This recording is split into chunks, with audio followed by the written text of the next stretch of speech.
morning, good evening. Welcome to this week's Fiberific Live Craft and Chat, where we're crafting and chatting live. So I want to jump in straight up with a bit of housekeeping before I forget. This Saturday, we have our usual group meetup on the Saturday morning. We've had a bit of a snafu with the venue. So if you are planning on coming, if you're intending on coming, please send me a message. Please DM me. We're still working out an alternative venue. But if I don't know you are planning on coming, I can't let you know what the new venue will be for that day.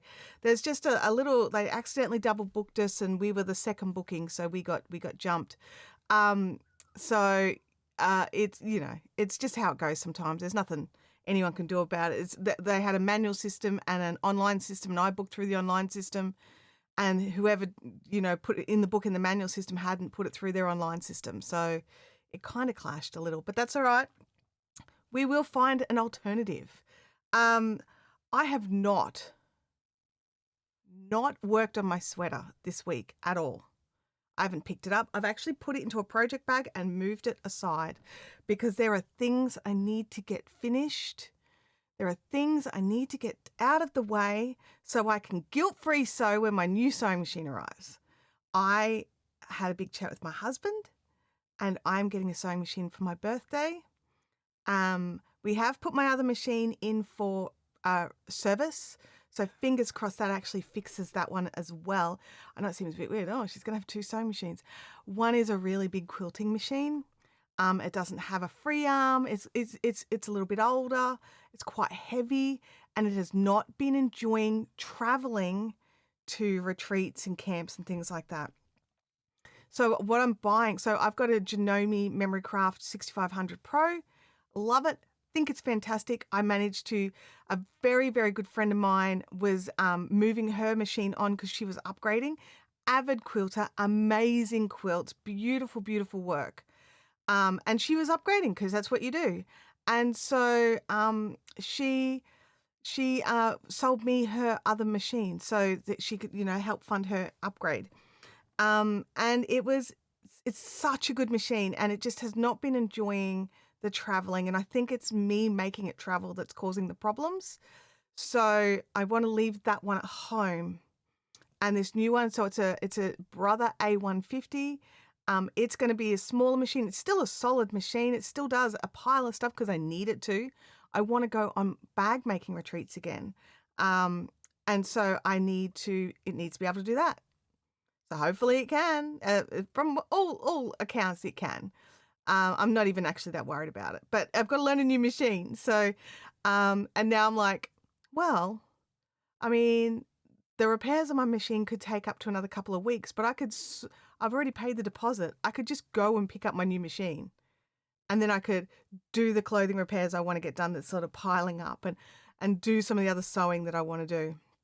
But I'm not, because I need to clear some space in here. And part of the problem is, the whole problem is me, but part of the problem is some big projects and project bags lying around. So I want to go through them and get rid of them. So I'm back on this blanket. I'm back on the blanket again.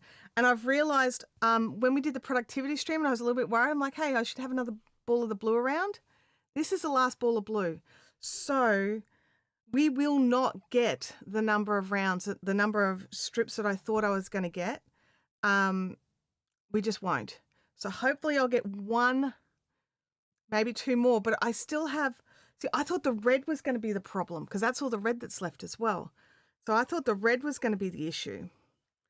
And then I thought, oh, well, at least I'll have white on, blue and white on the outsides and I can stripe it, blah, blah, blah, blah, blah. No. So what's going to happen is I'm going to do one more row. So this is a white and blue strip that I'm, which way am I going? Hang on a second. Yeah. This is a white and blue strip I'm doing down here.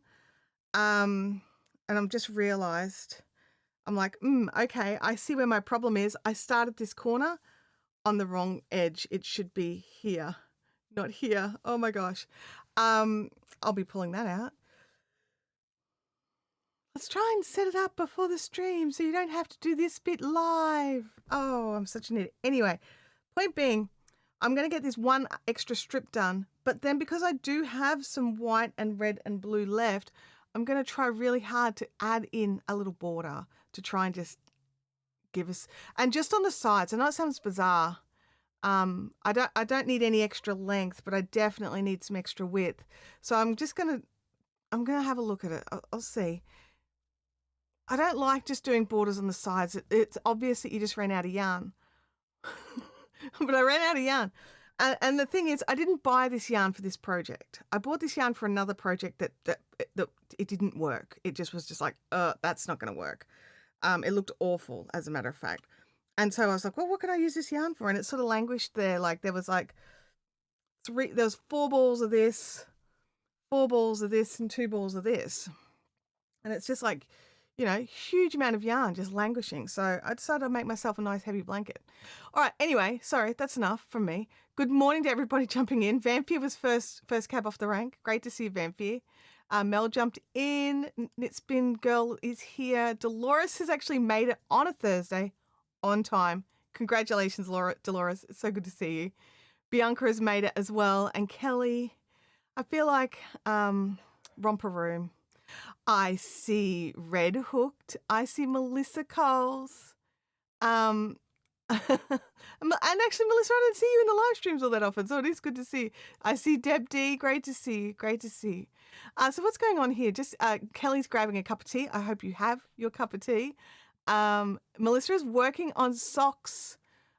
So you're going to join for a while. That is awesome. So good to see you. Bianca's working on socks as well. Bianca's knitting toe up 2 at a time. And Melissa is doing DPNs and magic loop for the toe. Is so confusing. And doing 2 at a time as well.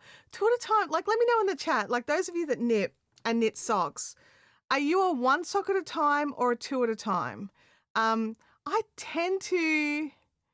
Oh, Dolores, that's it. Please, Magic Mirror, tell me today, have all my friends had fun at play?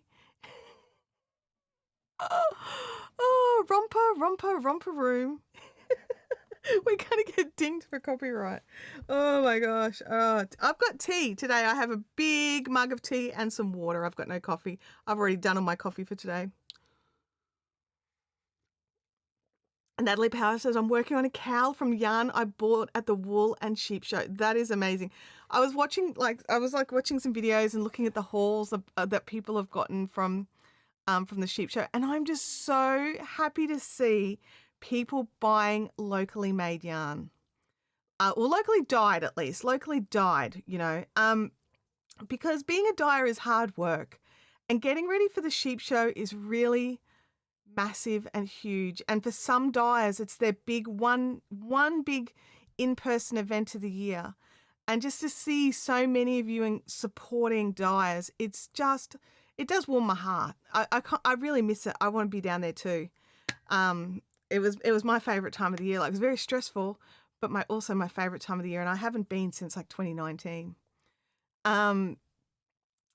Dolores says it's excuse me. Sorry, I should warn you. My voice is going in and out. I'm not feeling the greatest. But we're gonna try and power through. Kelly says I'm a 2 at a time. Sorry, Dolores first. 2 at a time, depending on my mood. Mel is a 1 at a time on the 9-inch circulars. But Kelly, she's a 2 at a time for toe up, but I'll do toes separate first and then combine them onto the cable. That's actually a cool way to do that. Knitspin Girl says, I've barely touched my knitting in over a week. Too busy driving to Melbourne for a funeral. At least I got to visit Spendigo on Sunday. Well, I mean, that's your silver lining, isn't it? Mel says, I also do toe up for one daughter and cuff down for the other. Oh, so the different girls have different preferences. That's really interesting.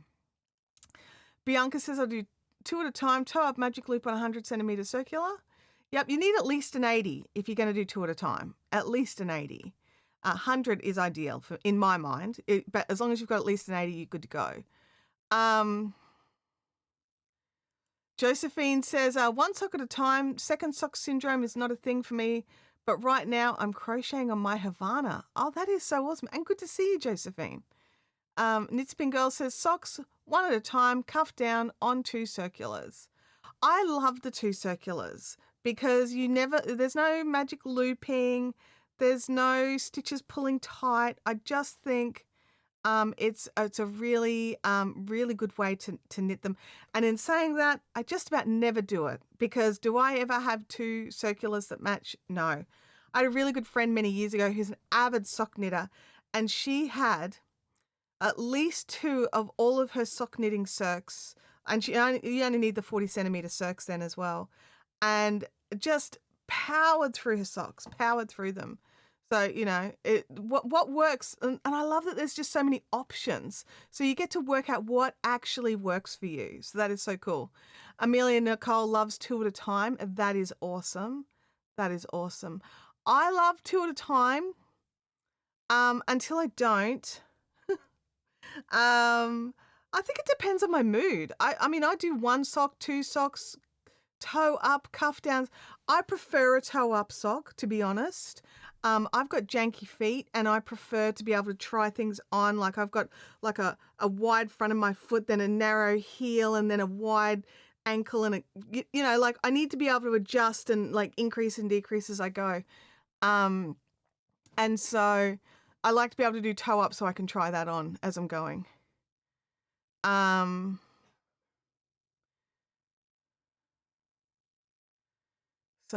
Melissa says your Havana is back. I've got some plans for some stuff coming out like that I'm going to be working on soon, but I've just got a few too many projects on the go. Even just some little ones that I'm tossing up, whether to just you remember that beautiful cabled headband that I made the mistake on? I'm tossing up with it because that was just to help my brain get through some grief. And while I really like it, I don't know if I should just frog it and save the yarn for something else or actually just pull back, fix the mistake and keep going. So let me know in the chat. I'm not even halfway through it. So it's just a headband. So it's just a long strip that you wrap around your head and then you actually stitch it together. So it's just a long piece. But yeah, I've got it here somewhere. There it is right there. I've got it behind me. I did some sorting with some projects the other day. So the sweater is in that bag. The Mooner is in that bag. The headband is in that bag. No, I think I'm like Melissa, like I appreciate that, but I think I'm in my own head. Like I need to get some stuff done. So I think I've taken that next step where I'm now that voice of like, hey, you really should. I wish I didn't have to do two at a time, but second sock syndrome is real and I must use every scrap of yarn that I can. Yeah, like I just prefer the ease of kicking back with one sock. At least the ease for me, but I also do the second sock syndrome thing. So, and I know it's not the same. I know it's not the same for everybody, and that's awesome because I don't go onto Sleeve Island, whereas some people go onto Sleeve Island, like they'll make something and then not do the sleeves. So, we've all got our own little things that really sort of mess us up. Josephine says I should be knitting the July gnome, but it's cold and the Havana can sit on my lap and keep me warm. Have you considered resting the Havana on your lap while you knit the gnome? Yeah, it's Sleeve Island, Knit Spin Girls. And it's Sleeve Island. You go to Sleeve Island. Whereas I get second sock syndrome, but no Sleeve Island. So let's jump in. So I was like, oh yeah, I'll totally do this bit here so I don't have to do it on camera. And then proceeded to do it on the wrong edge. Good job, me. Well done. Go you. Oh dear. All right, now, which is the front? That is the back. Oh, that could be the problem. I could have just joined on the wrong edge. So my brain was just like, Kelly says, retreat is coming. I'm close to finishing my main projects and now the pressure is on to start another project to get mindless stockinette. Yeah, you've kind of got to like think about that. Like when you're going to retreats and doing stuff like that, like you need a mindless project to do so that you've got that. Now, I'm at the point in my sweater where I consider that mindless because of where I'm at with it.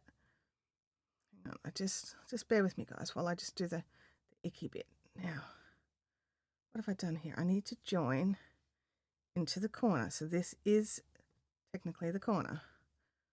2, 3. Then that needs to join. Yeah. That looks jank, but okay. Oh, all right. I know what I need to do. Sandy Adams, you made a yay. Oh, Melissa gets to start another project today. That is awesome as well. So I need to just this is why I don't like doing this bit on camera, because I have to faff around and remember how to do it. Oh, and then I didn't give myself enough tail. Go me. Go me. Go me. Go me. Yeah. So there we go. Now we've got enough tail. Now we can go over to here to do the thing. There we go. It's gone. We got it. Okay. Our retreat is coming. Oh, there we go. I do sleeves 2 at a time as well for the same reason. That's crazy short talk, Chantel. How can I ignore the Havana if it's touching me? I mean, fair call. That's a fair point. Sorry. You're so right. You're so right. But you know, like if your hands need a break, that could give them the break that they need to, you know, do a different task while not feeling guilty. Yeah, Melissa, what's your next project you're casting on? Because my next one, so I've got I'll finish a blanket, I get to start a new blanket, all right? And then I finish a sweater, I get to start a new top, right? So I want to make another rocket tee, but I want to make it out of the Bendigo cotton. The what's it called? The thick, the one that we got that was on special. I can't think of what it's called. It's got a space name, I think. Someone will say it and be like, nothing to do with space. I can't think.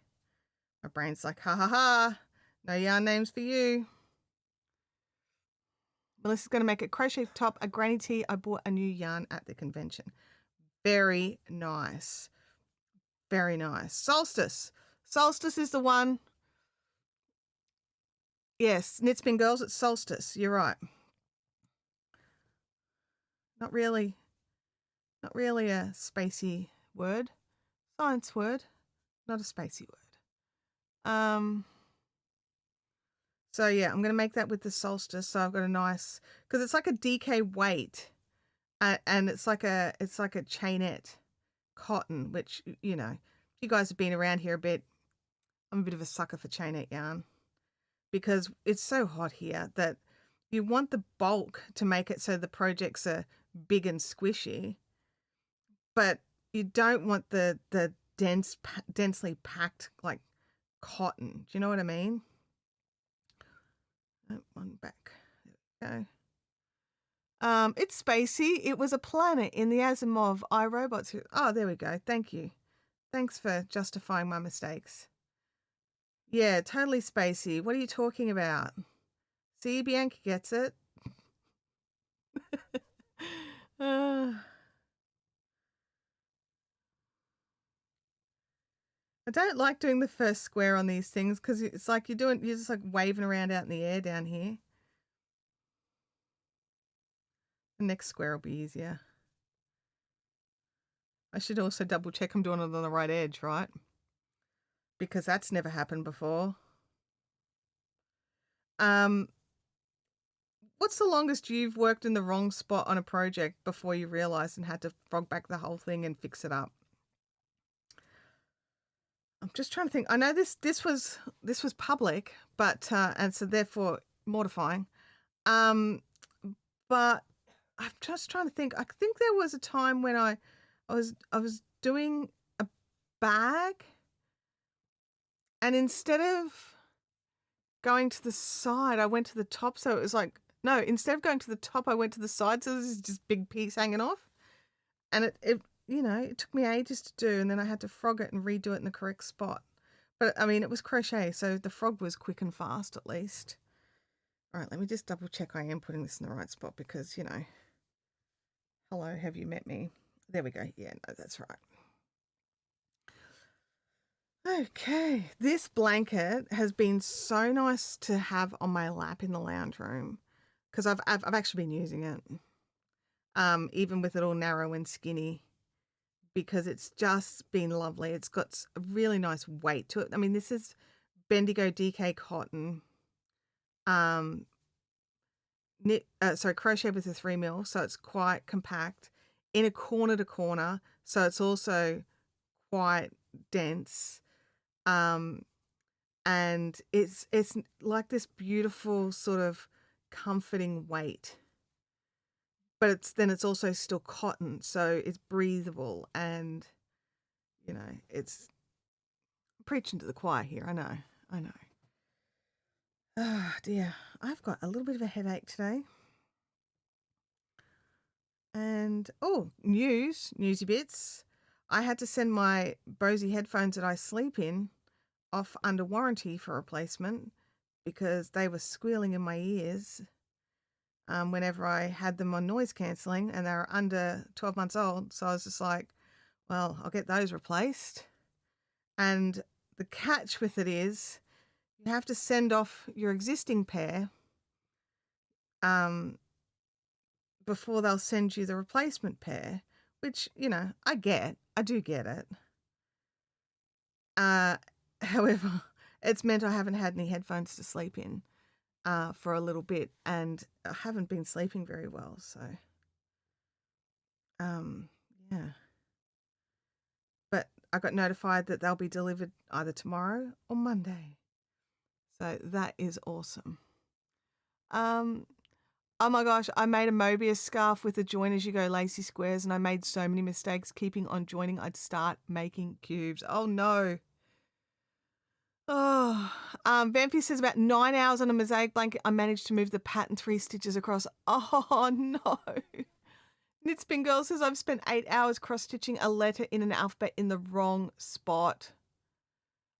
Ripped it out only to discover it was actually in the right the first time. Oh my gosh. I get frustrated when I'm like, oh, I'll just fix this thing. And then you go back and make the exact same mistake in the same spot again. And you're like, this is driving me insane. All right, I've done something wrong here, I think. Let me just concentrate for just 1 second. Oh, I think I forgot to twist it.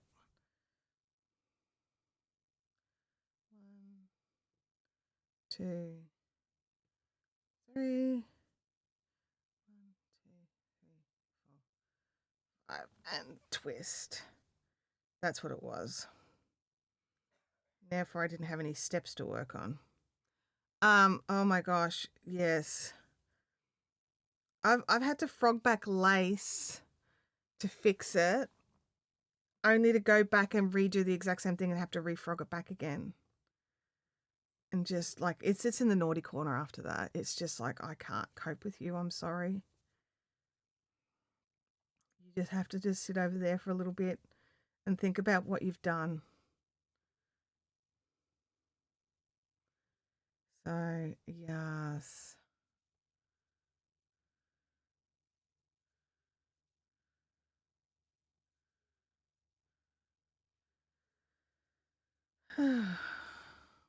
Alrighty, I think this is working.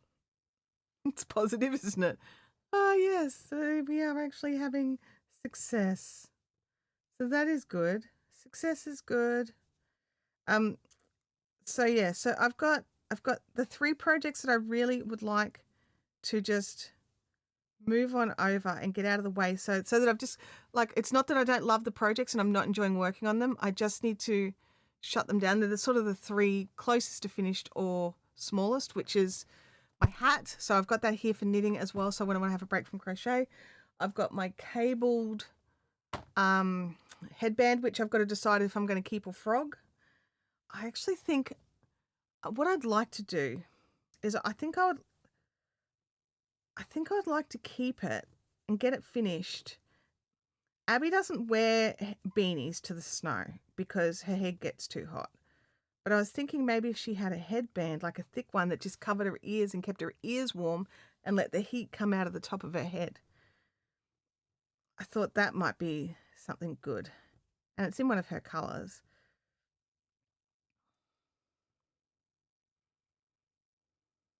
So I don't know. Do I, but then she's also, 20 and just like, ooh, yuck, I'm never wearing that. And then 6 months later, oh my God, Mum, where's that thing? Has anyone done a toe up heel and gusset? Let me just think. So you turn the heel. So you do the toe, you do the foot, you turn the heel. No, I thought the gusset was only on toe downs. I'm not a sock expert. Let's just get that out there straight away. So let me know in the chat. I just finished knitting a towel topper. It was knit in the back loop only, twisting the stitches hard on the digits. But now a nice firm 4-ply on 4mm needles. 4-ply on 4mm needles. That sounds quite, because if I'm using 4mm, I'm usually using, like, if I use a 4-ply, like sock weight yarn, which is a 4-ply, I would use a 2mm needle or a 2.5. I think we might be talking about different things. Now you have to find a button. Awesome. Oh, Kelly, is that, did I get it mixed up? Is it the fact, is the, I don't know. I'm very confused now. Oh, it was toe up with a gusset? Okay. Because I was like, I definitely remember heel turn. Yeah, I don't know. I don't even know. I'd have to look at the pattern and go, oh yeah, right there.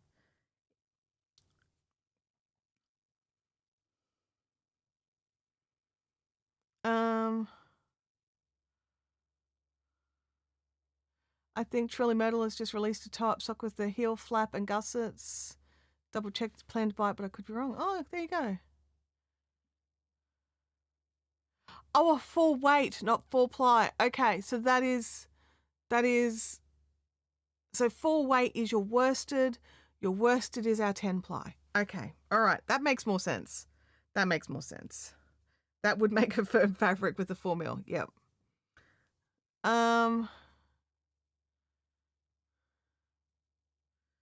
Yeah, my brain is just not giving me the different sock methods right now. And I think I've gotten them confused in my brain. I'm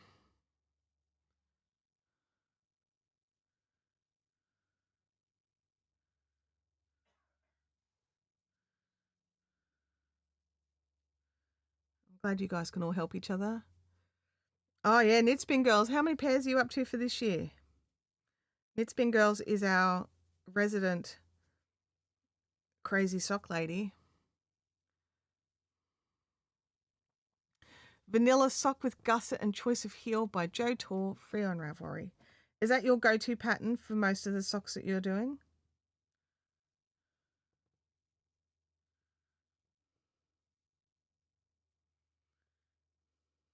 Oh, what have I done there? I split something. Just fix that. There we go. That's better.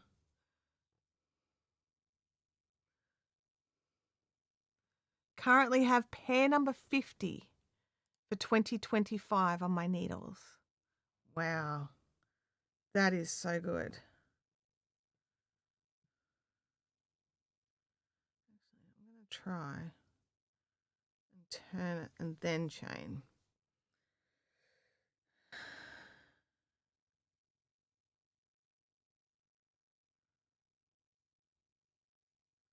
Oops.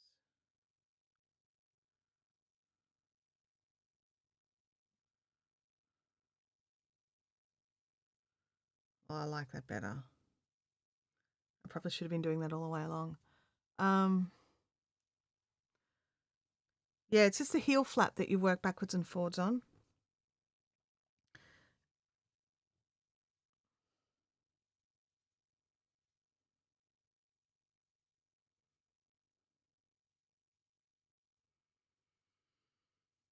Okay, so Who here in the chat has knit socks before? Just write me.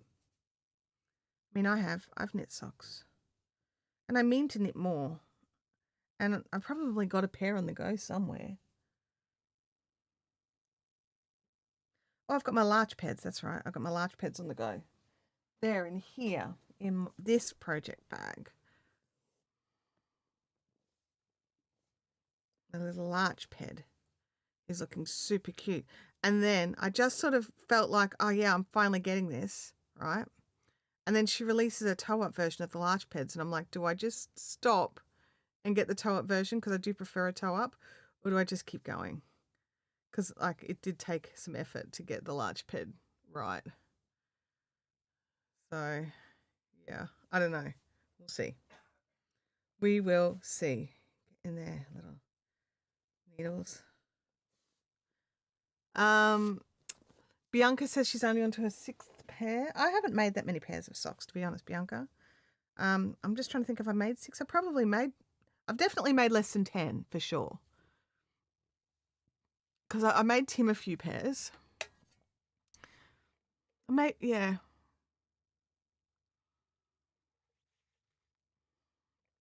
Yeah.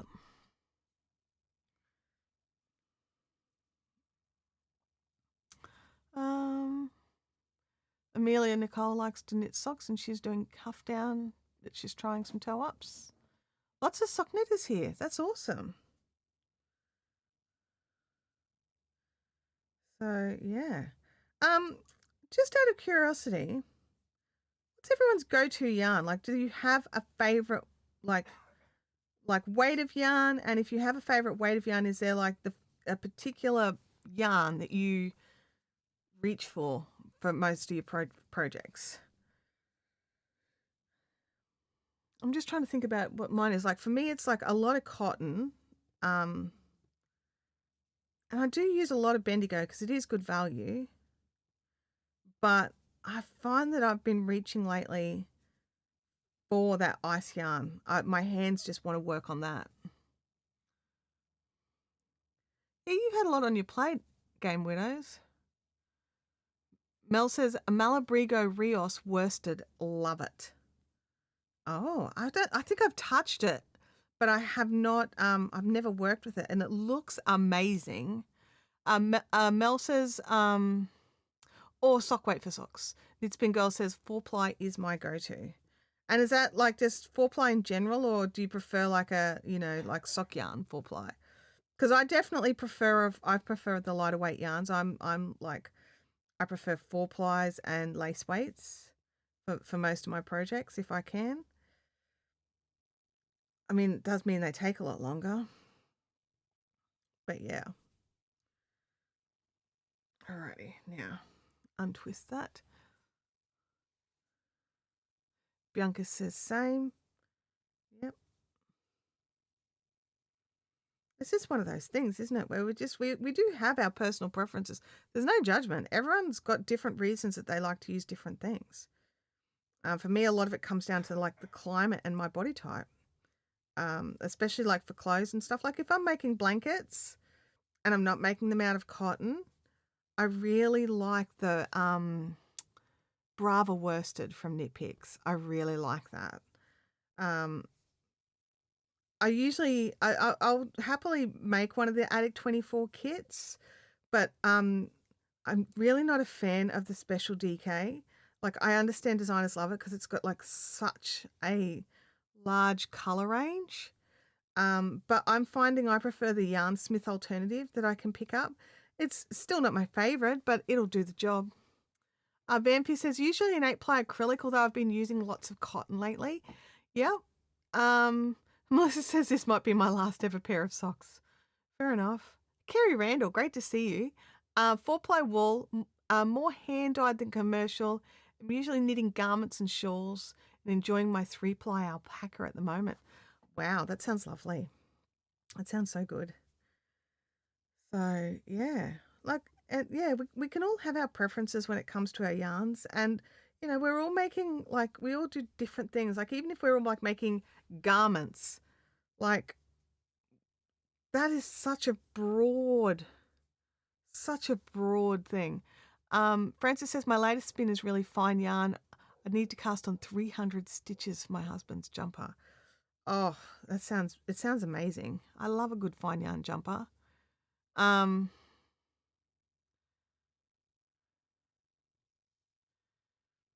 What followed Game Widows Home from Bendigo?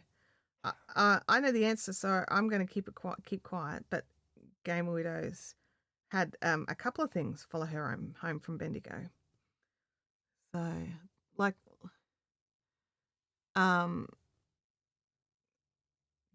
like most people who went to Bendigo, Game Widows also shopped.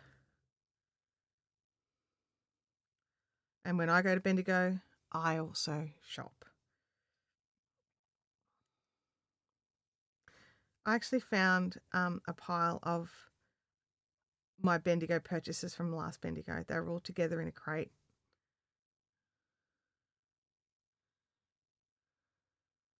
It wasn't the fixtures. They ended up in the bin. Oh, that's kind of funny. Well, there's more room for your other things then, wasn't there? I don't have to make room for these because they're going in the trash.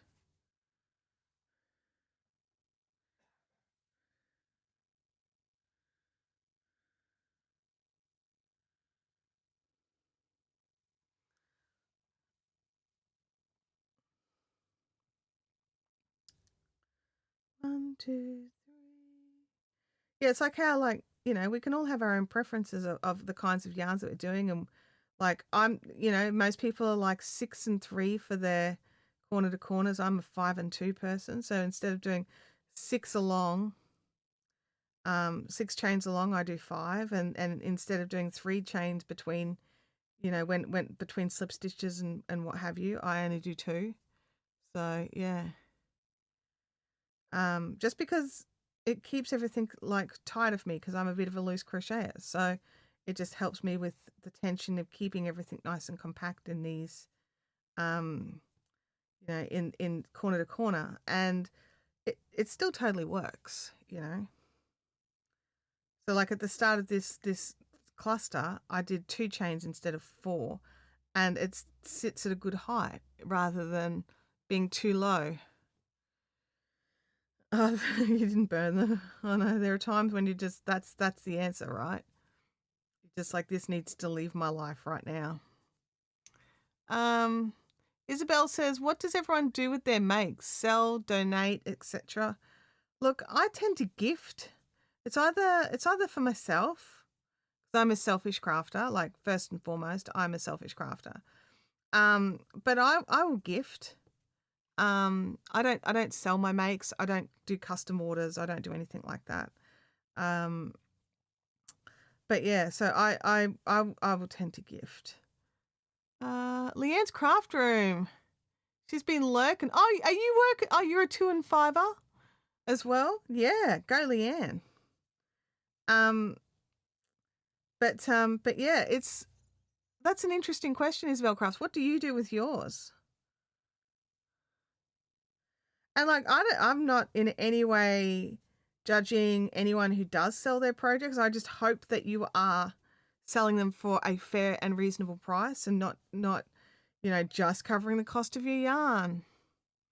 It's I really hope that those of you that are selling your work are making sure that you're not going to burn yourself out. Francis says, if I spin without a project in mind, I'll often sell the hand spun. Oh, there you go. I always struggled when I was selling stuff because I used to sell, I would go to events and stuff and sell my hand dyed yarns. But I would struggle to sell my hand spuns because they just take so long to make and I would want to keep them. But every now and again, the crate was a bit full and I'd price them up and I would totally just sell some. Kimberly Walbach, it's great to see you. Thank you. Thank you. Yeah, it's just some yarn that was meant to be another project and was not going to be the other project because it did not work. And so now I've got it corner to corner in like a, just a checkerboardy, ginghamy look. I'm just trying to work out the best way to use up the yarn, really.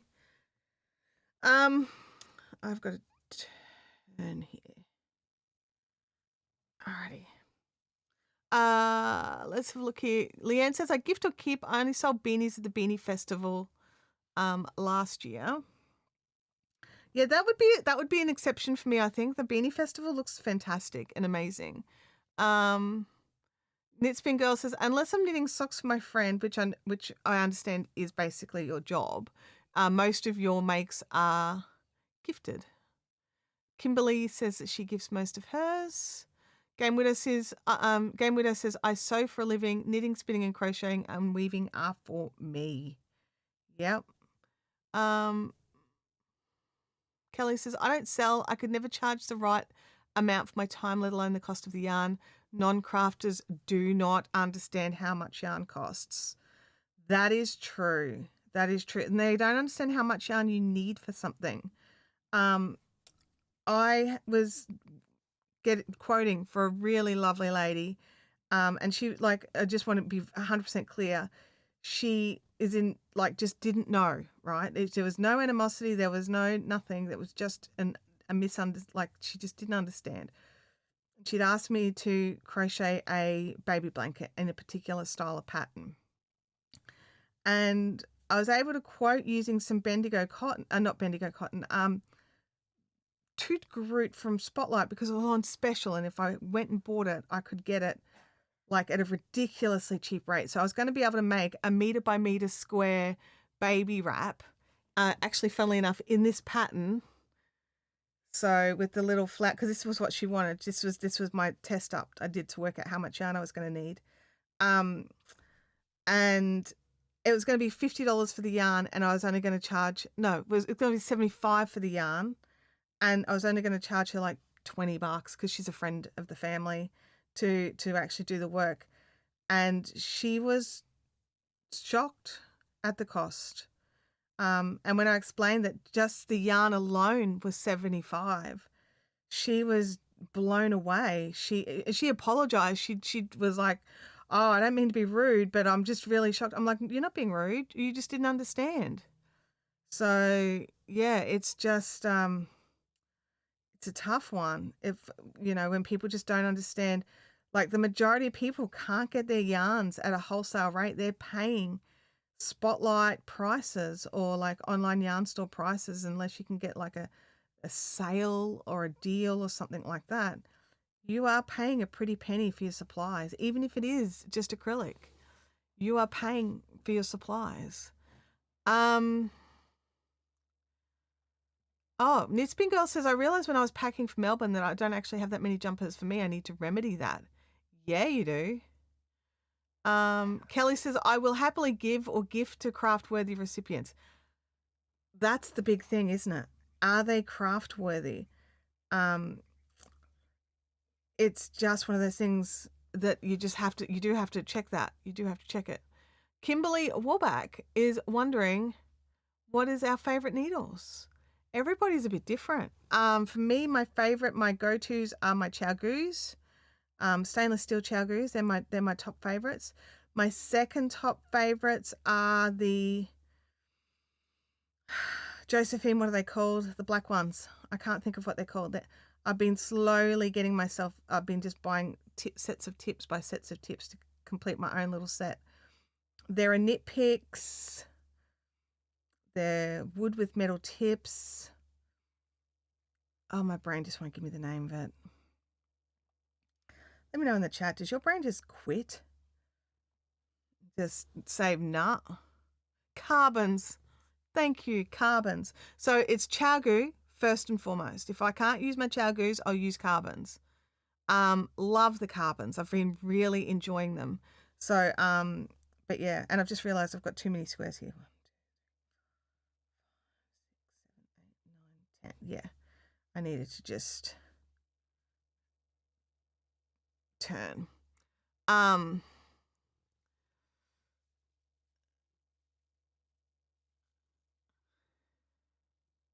Oh, fabric is also crazy. Jancy says, I'm coming in late, hearing you talking about pricing.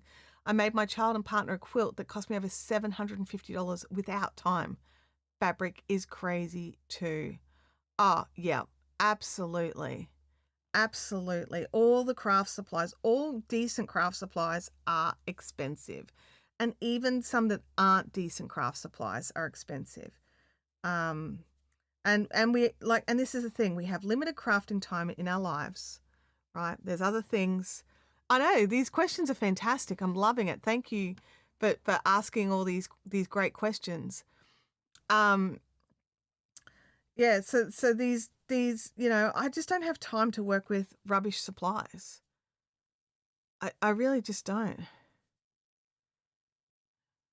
Um, and and I tend to do things like I'll buy, like, for me to test out something rather than buy. I know the set's a better value, but I'll just like buy a hook of a particular brand and or if if it, like the set's really super cheap or something, I might. But I'll tend to just buy a hook and try it out, and if I like it, then I'll go back. Um, And if I don't like it, I won't go back, and I'll probably rehome the hook to someone else, because just because I don't like it, except for plastic hooks, they should all die in a fire. Unless anything else, someone else is probably going to love. Um, let's have a look here. Francis says, I finished my green handspun jumper last Tuesday, washed Wednesday, and I've worn it every day since. Oh, I love that. That is so good. That is so good. Leanne says that her favourite hooks rather than needles are poopy golds and then red tulips. If you don't know what poopy golds are, that's what we call these clover ones with this handle. It's the poopy gold handle. And the red tulips. I am a mass. I was this close to buy myself a red tulip set. We were looking at some of the tulip needles, tulip hooks, and there were like new colors out, and the new color was like ridiculously expensive. And then I could just buy the red ones. Like this one was like 300, but the red set with the same number of hooks was like 100. I was like, I'm totally gonna get that one. And they were like, well, I don't need it. I don't need that set. I've got enough hooks. I've got enough hooks. I don't need any more. I actually stopped myself from buying more hooks. It's weird. I had to check my temperature and everything. Had to check. Let's have a look here. Leanne says, yes, her brain glitches regularly. Mine's just awful today. I'm tired and I'm unwell, and my brain's just not being my friend. Kelly Pole says, remember to thumbs up. And if you're enjoying it and considering becoming a member for the cost of a coffee per month, you can help support our wonderful Chantel. Thank you, Kelly. I appreciate you dropping that and saying that. There's 3 plan levels. Starts at $1.49 Australian, which is like 99 cents US a month. But if you want to join into our Discord, where we have our monthly group calls on video where we all chat together and I look at all your craft as well, you'll need to be in one of the coffee levels or above. And that's more like, I think that's the $5 a month Australian. But yeah, so that's where we've got with those. But it's just a lot of fun being here, and it is not free to do this, but I still love it. I still love it. Game Winner says, I had a really interesting chat with Sadie at Green Tea Yarns about the Forte needles. Interesting. I might have to pick your brains on that one. Melissa says red tulip hooks and Hamanaka hooks. I've never heard of Hamanaka hooks. Are they beautiful? They sound beautiful. Francis says, I love the ChiaoGoo shorties, but otherwise I use Knit Pro metal with the swivel cable. I'm becoming a bit of a fan of the Knit Pro swivel cables, I have to confess. It's one of the reasons why I love the carbons. I've got them on swivel cables. And unlike ChiaoGoo, Knit Pro swivels are nice.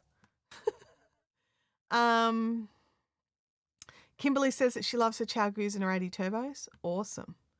Awesome. And I love that we've all got, right? Oh, I may have missed that, Sally. Let me scroll back. Let me just see if I can find it. Oh, it won't let me scroll any further. No, I did. I missed it, and it won't let me go back far enough. Sally. Hang on. There it is. I found it. Happy 45 months. 45 months since we started the channel memberships. That's insane. Thank you, Sally, and thank you for reminding me to go back and look. Yeah. Yeah, Melissa wanted the purple tulip hooks. That's what it was. You can never have enough needles. No, look, and I agree, and I probably could do with one more set of hooks. One more. Maybe the red tulips. But not this week because I've just bought a sewing machine. And yeah, and my friend Deb has talked me into going along to Knitfest in August. So I want to have some spending money to have it. Is it Knitfest? I don't know what it's called. Yarnfest. The thing that's happening at Redcliffe in September, in August. I'm going to that. So Deb was very, very, very kindly worded requests. Yarnfest. It's Yarnfest. Thank you. The Yamanaka hooks are beautiful Japanese hooks. Okay. Yeah, when it comes to hooks, like I love clover needles, not a big fan of the clover hooks. I love ChiaoGoo needles, not a big fan of the ChiaoGoo hooks. Love clover, love tulip, and I also really love the dots hooks from the dots hooks from We Crochet or Knit Picks. If someone could drop my Knit Picks link, that would be amazing. Yeah, so this is a really inexpensive set, and they're a solid choice. Like, if I can't get a clover, I'm just as happy to grab one of these. Now they're totally different, like totally different length in the handles, everything, but they just feel amazing. And especially if I'm having like a sore wrist day, they just give me a bit more to hold on to. So yeah, love them. Let's have here. Oh, Dolores, really? Oh, that doesn't sound awesome at all. Can you not talk to who you bought them from and see if they can organize a replacement? That sounds bad. Kerry says, I picked up some of the individual tips in the Forte in 2 sizes. I use most, using them on my cardi. I don't know how to say that, the cardi. Kelly says that she's loving the conversation today. Me too. Red Hook says, I've always been a clover girl, and then I bought my first red tulip. Do you know what? Same. I needed a hook for a project, and I only own one red clover, and it is not here. It must be in a project. No, that's not it. Oh, yeah, well, these are my hooks, by the way. My hooks. Plus a couple of sets in there. I've got sets in their cases. But I bought the red tulip in a 4.5. I needed a 4.5 or something. I'm just checking that it's not just sitting in the little cup over there. I needed a 4.5 for a project. And obsessed with it. Now I think I need the rest of them. So yeah, I think that will be the next crafty, tool purchase down the track. Not soon, but down the track. Let's have a look. Sal says, one question for everyone. What do you guys do when you have chronic pain that stops you from crafting? That is such a hard one, Sal. Because, I mean, obviously it's going to depend on where the pain is, right? There are some things that mean I can't craft. I just can't. It just stops me. That's it. I cannot craft. It's not just hand pain or wrist pain or a bit of back pain that I can throw a heat pack on and give myself a couple of minutes of just crafting enjoyment before the heat pack stops heating, and then I have to go and do something else. But sometimes it's just painkillers and sleep, and I just have to get through it. And sometimes I get so frustrated that I sit myself up. I have a half dose of pain relief, so my brain's still a bit clear, but the pain is ebbed down a little, and I just craft anyway, because I need to craft for my brain and for my own sanity. And so I just, yeah, sometimes I just do it, but it's going to depend on where the pain is. Yeah, and Game Winner says here, find a craft that doesn't hurt as much. I alternate between all of my crafts because sometimes it's crocheting that hurts me more than knitting, and sometimes it's knitting that hurts me more than crocheting. Sometimes it's purling rather than just knitting. That's just an angle of something just makes me hurt. Ooh. Cheryl is opening her yarn store over there next week. Fantastic. Yeah, Knitspin Girl says, I climb the walls, drink heavily, and seriously consider. Oh my goodness. Wow. Okay.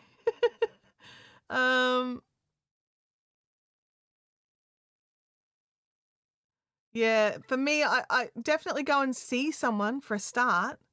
The pain is in my thumb and wrist, and it makes it hard to hold anything. Okay.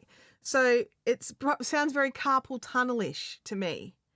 Not a doctor. Go and see your doctor and get checked, because there is something they can do. There's a wrist guard that you can buy that actually helps. I would definitely go and see a doctor about it. I'm not saying you haven't already, but it sounds very carpal tunnel-ish, and there may be surgical options if that's what it is.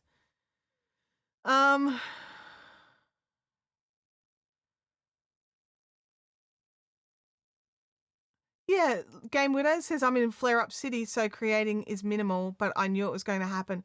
After Bendigo, I cleared 2 weeks because I had all that extra travel time as well. I would clear 2 weeks and just nothing. Because the other thing is I'd usually get sick as well.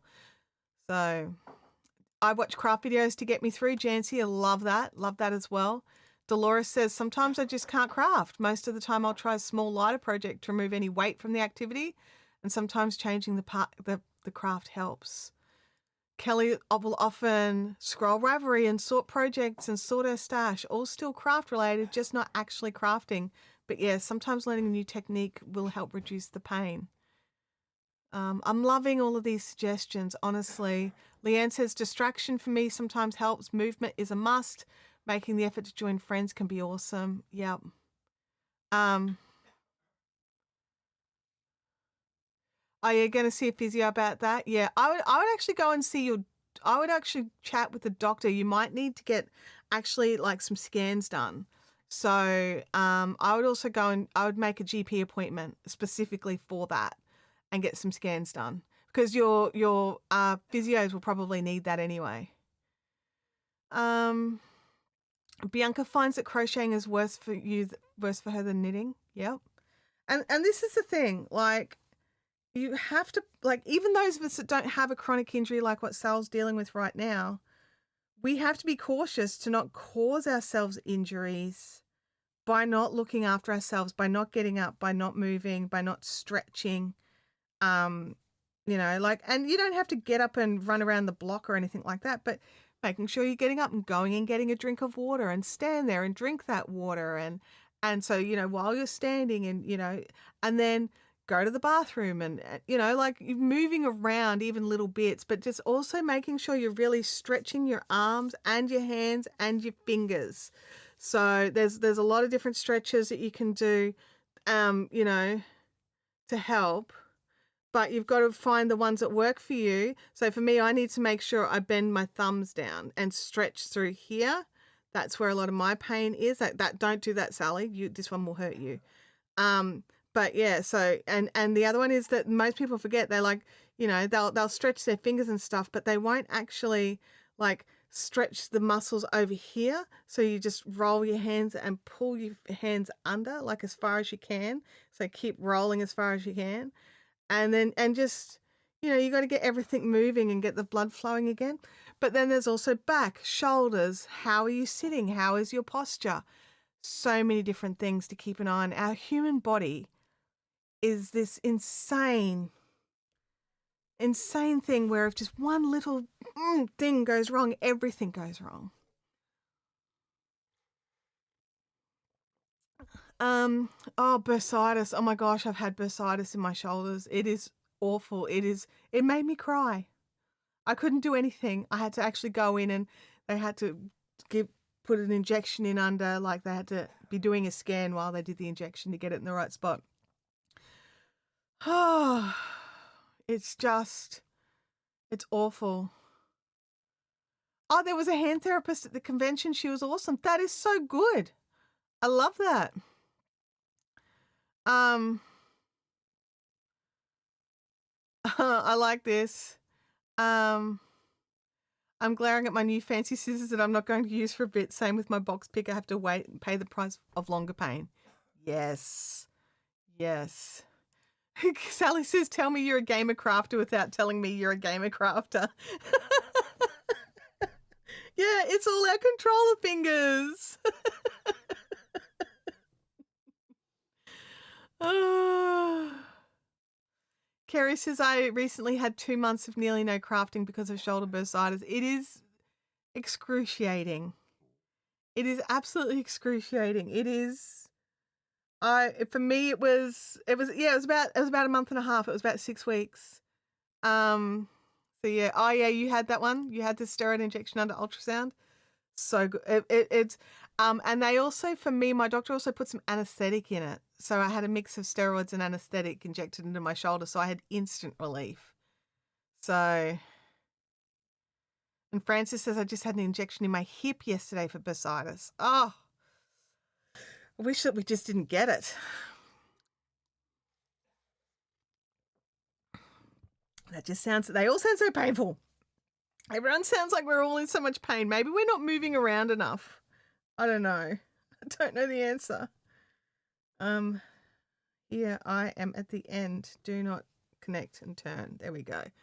But yeah, there's just so many things that can go wrong with the human form that we just have to be so cautious.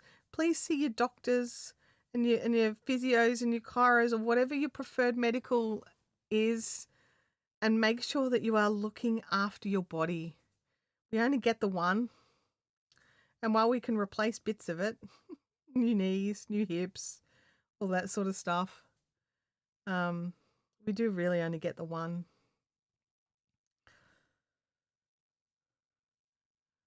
And so I'm so sorry that your hands are so sore. It would be very frustrating. It's like when I crushed my fingers, and I was trying to do everything left-handed. I crushed these 3 fingers, mostly these 2, but this one copped a bit as well. And I couldn't hold on to things at all. Like I could barely hold stuff here. These fingers were out of action totally. But yeah, so I was trying to do stuff left-handed, and there are just some things I couldn't do. Like I can knit and crochet left-handed, no problems, but you've still got to hold on with your right hand. There's still things that have to be done. And I couldn't even, if you're crocheting left-handed, right, you've still got to hold the fabric. Even though the hook is doing all the work, you still got to hold the fabric, and I couldn't hold the fabric. So I colored in left-handed. That's what I did. I got out a coloring in book and gel pens and cute pens, and I just colored in left-handed. And luckily for me, that is an option. I know it's not an option for everybody. Oh yeah. You remember when I did that? Yeah. Yeah. I had a massive sheet of MDF, so thick heavy particle board, drop down and smash onto my fingers. It was not good. Miss Bengal says, I bought a craft cushion you wear around your waist so you can rest your hands and elbows on it. It looks weird, but it really helps. That's what my fat roll is for, right? I got the natural one. I got a homemade one. Oh, absolutely. Even machine knitting has set up components that require fine movements. Yes. Sal says, I wish I was ambidextrous, that I could do some colouring for longer. I made myself ambidextrous by forcing the issue. I was not naturally ambidextrous. I many years ago, when I was very young, I was painting houses for my mum's friends who were interior decorators, and I got blisters all over my right hand from cutting in, right? So just holding onto the paintbrush, and we were just doing house after house after house. My hand was not coping, right? And I was like, I can't work anymore. I can't hold a paintbrush. And they were like, you know what, you could, they were like totally understood, and they had no idea I hadn't told them. And they were mortified for a start. And then the husband jokingly said, well, you could cut in with your left hand, like do the undercoat cut-ins with your left hand. And I was like, well, I'm not ambidextrous. I can't use my left hand. It's like, sure you can. And I practiced cutting in paintwork with my left hand. And he was like, it doesn't matter if it's awful. It's the undercoat. We're going to go over it. It's going to be sanded back and we're going to go over it. So it does not matter. You can totally practice. And that's what I did. And that's how it happened. And then I was just like, well, if I can do that with my left hand, what else can I do with my left hand? And I learned how to write. My writing looks totally different. It's not as neat. It's not as good because there's nowhere near as much practice, but it's legible. So at a pinch, I've also double checked I can do my signature with my left hand in case I need to. So yeah, it was just practice and force of will. Chintami says, I've given myself tennis or golfer's elbow by overdoing knitting and crocheting. Oh my gosh. Sometimes you just need to rest. Sometimes you just need to rest. It's just how it is. Dolores, see you later. Have an awesome night or day. I have a bracelet I wear whenever I craft or type. That helps. 98%. Awesome. Sal says, I would have been right-handed if I didn't break it twice when I was little. Oh, there you go. Then you could possibly, like, so you were naturally right-handed and then were forced as a lefty. You could possibly, if like, only if you want to. No one's going to make you, but you could possibly try and do some stuff with your right hand. Like, it's not going to be as good, right? It's just not, because it doesn't have the practice. But you could help it build its muscle memory. One of the big reasons I wanted to learn how to crochet left and right is there is this amazing tapestry crochet designer, Caroline. I can't think of her name. And she did the most amazing flat tapestry crochet. She also did bags and stuff, which is easy enough just to go round and round and round. But her secret with her tapestry crochet, her flat one, was she never turned it. She would crochet like to the left and then crochet to the right. And it took me ages to be happy with the two, because the left hand one wasn't as good.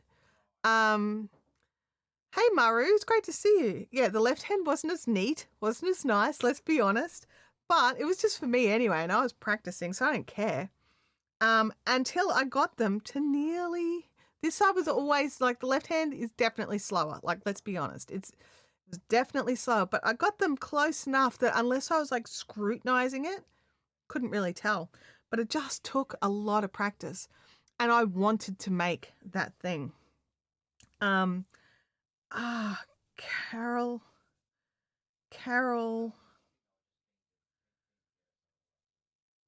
Ventura. Carol Ventura, I think her name is. Ventura is definitely the last name. But it might be Carol or Caroline Ventura. She did the most beautiful tapestry crochet. And I just loved it so much. Bianca says that my sister was forced to write with her right hand too, though she was naturally a lefty.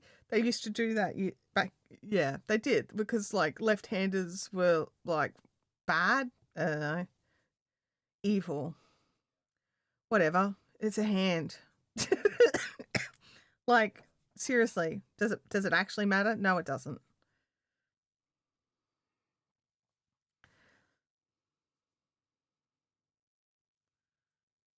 Okay, I need to rearrange this a little bit. I've kind of been twisting and twisting and twisting in the same direction. Sinister.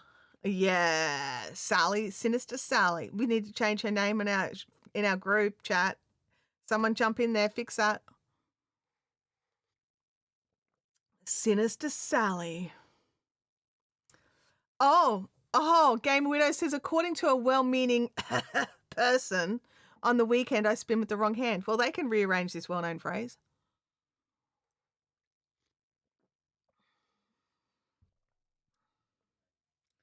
Like, seriously, get over yourself. I get told I spin in the wrong direction. You should be spinning S and plying Z. I'm like, why? I like to spin Z and ply S. No, you've got to do it the other way. Why? Why? I crochet and I continental knit. When my handspun stays together better when I do it the other way. But this is just the way it's done. No, it's the way you do it. So, yeah, I get so frustrated by gatekeepers and people who police yarn crafts. They can just go away. Do you get the desired finish at the end? Yes. Are you happy with it? Yes. Then that is it. Now, if you are dissatisfied with how it's looking, then try something else. But if what you are getting is what you wanted, then seriously, it blows my mind. People who feel the need to do this. It just blows my mind. And it does remind me of one time I was talking to a friend. This was before I was educated and knew better. But I was watching a friend knit and I was like, what are you doing? You are knitting wrong. Turns out she was a combination knitter. I'd never seen combination knitting before in my life. And now I understand it. But I was that person. I actually went, you're doing it wrong. And she was like, well, that's how I do it. And she stood her ground and that's awesome. And I'm glad she did. And she also explained to me what she was doing. So, different. But yeah, I'm just like, I've been that person. I know not to do it now. I've done it to that one person. And it's just mind-boggling that you would walk up to somebody who is obviously Game Widows is a good spinner, right? Makes beautiful yarn. And go, you're doing it wrong.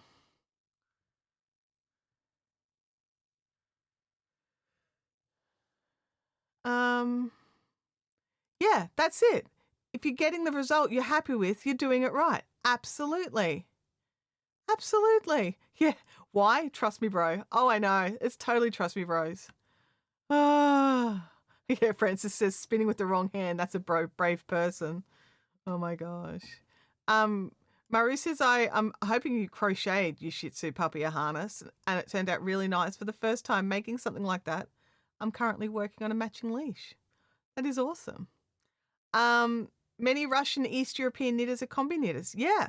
I didn't know it was a thing. I thought there was just like basic continental and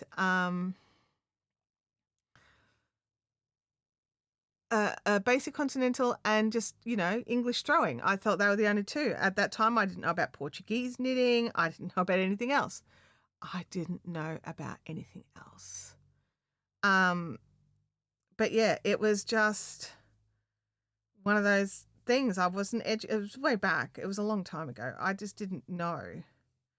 And yeah. Chintami says, I spin Z and ply S. That's the way I learnt. I found no reason to change so far. Yeah, I think there's one way that's more common, and so my brain won't tell me which one it is, but I do the opposite. So like whatever they teach in all the spinning classes and you have to do it this way, whatever that is, I do it the other way. And I think it is I spin Z and ply S. I'd have to sit down and do it to work it out. But the other thing is, if you are weaving, right? Like hello, rant time, bring it on. Bring on the big camera. If you are weaving, right? Spin, and you're weaving hand spun yarns. Spin one S and ply Z, and spin one Z and ply S. And when they go together, they reflect light so much more and they look so much more amazing. Having one of each, having a Z spin and an S spun for your warp and your weft when you are weaving, is one of those amazing things that you have to try. Okay, if you are spinning hand spun yarn, it's very hard to buy, you know, the non-standard spun yarn to do with commercial yarns. But even if you buy like a commercial yarn for the warp and then do some hand spun for your weft and spin it the opposite way and test it out for yourself, honestly, these people who say there is only one way to make yarn need to be quiet. They need to be quiet and stop talking. Back to my craft, because my hands are angrier now.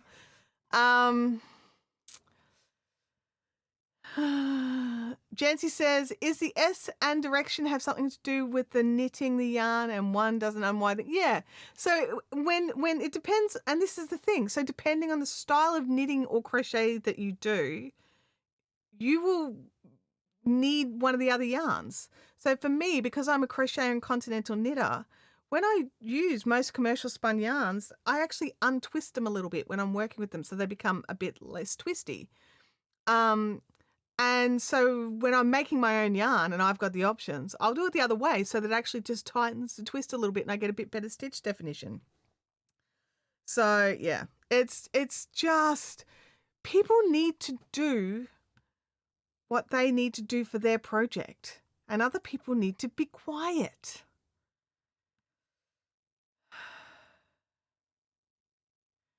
Game Widow says it also becomes a bit stretchy when using the alternate directions. I like that. Lots of I saw the little rants coming in. Thank you. Oh, Chintamani, you were here for one. Chintamani says I'm mostly Norwegian pearl. It makes my knitting looser, and when I combi, it tightens it up. So I mix them to get a nice even texture. Yeah. Yeah, rowing out is when your knitting tension is different from your purling tension, and it can cause visible horizontal lines in your fabric. I had to learn that.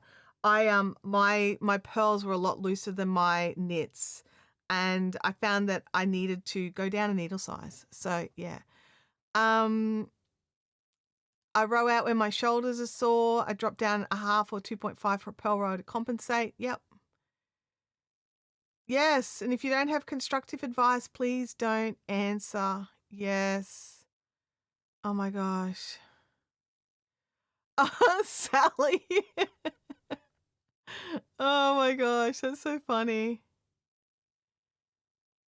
Yeah, Chintamani, absolutely. That's the well-known phrase to rearrange. Off and the other one. Rearrange that one. But yeah, it's just it does my head in. Oh, Leanne, I was thinking the same thing. If you have never blocked a garment and someone is asking a question about blocking, you have no experience with blocking. You don't get to give your answer. You don't know how to block. You've never blocked. Their question is not, should I block it? It's, how do I block this thing? They want to block it. So you get to be quiet and scroll on to the next question that you can probably help with, because, you know, yes, you have been knitting for 60 years or whatever it is, and I bet you have plenty of experience with plenty of things. Obviously, blocking is not one of them. So you're just like, oh, Leanne, my brain in that one. Whew.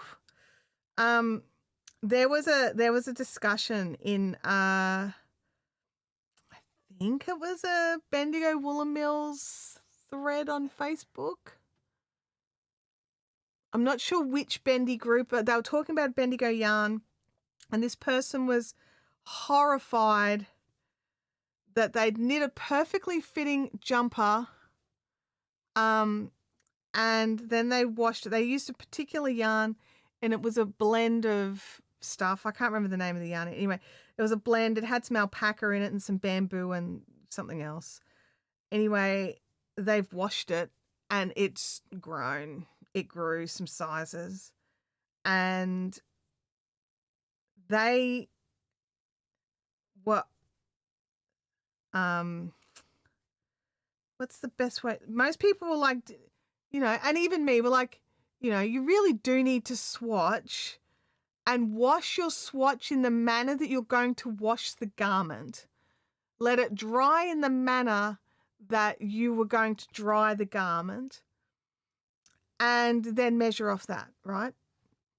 Definitely do as I say, not as I do in that regard, for sure. I did not swatch my sweater. In saying that, it's meant to be a little bit oversized, so I don't care. And this person swatched, but didn't wash the swatch. So alpaca and bamboo, both notorious for growth, right? So she's got a double whammy here. And the suggestions that she was given, she didn't like, right? Basically, you don't really have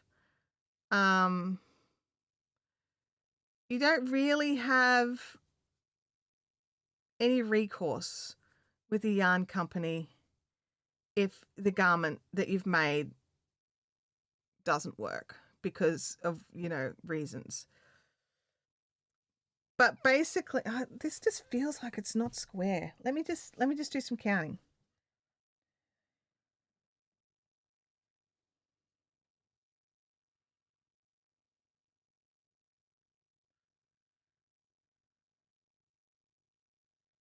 No, it's 10 all around. It's just, this side's probably just loose because it's the edge and I don't like the edge. But yeah. And now I personally don't always wash it and swatch it, right? But I also know that if there's a problem, it'll be my own fault, right? This person was not having it. They were like, no, I'm not, because everyone was like, look, you're just going to have to pull it out and remake it. There's no real way to make sure that it is better. You've got the wrong size for that yarn, right? You're going to need to remake it. No, that's not the answer. I'm not remaking it. Never. And it was just like, okay. So I responded in there and I was like, look, unfortunately, yarn does this, right? And if you didn't wash and block and wash your swatch, then this is you've learnt the hardest way on what can happen. And if you are not willing to pull it out and go again, your only real option is to wash it and toss it in the dryer. But there's no hard and fast rules about how many minutes in the dryer will shrink a garment a particular number of sizes, and you are actually technically felting it, and you will run the risk that not only will you not be able to pull it out and just make it again, you are running the risk of destroying it. And she was like, there's got to be another option. And I'm like, there's really not. So she's contacted Bendigo, and their first question was, have you Googled it? She was horrified. And then they suggested the dryer.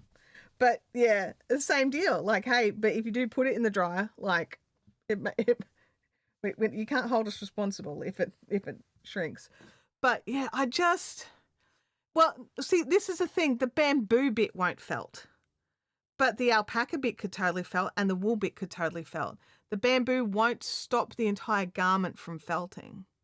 It's actually a beautiful technique to utilize non-felting fabrics like silk caps and things like that. They create this amazing texture because everything around it felts and sort of pulls it in, but it doesn't felt. It's beautiful. It's yeah. But yeah, it won't stop it from felting. It just won't felt those bits of fiber. So, Let's have a look. A warning for your kids: don't try to jump a scooter and fall. You can break your leg as well as the scooter. Oh my gosh. Wow. Leanne says, isn't that weird? I find the top right-hand side of my corner to corner is always a little off square. Sorry, my top right-hand side of my corner to corner is always off square a little. Look, I don't seem to be able to make square corner to corners, and it's probably a tension issue.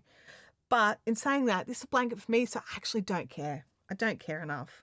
But I was like, but what I do want to make sure is I do have the right number of stitches. So when I wash it and hang it out, it could at least stretch out to the right things. You know what I mean?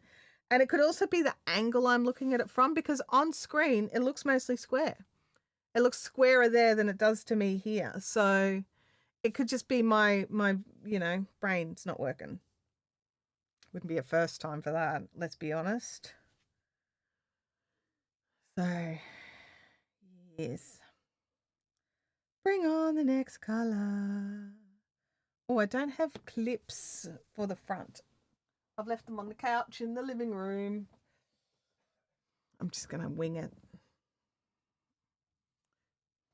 Alpaca and cashmere are notorious for felting. Oh, aren't they?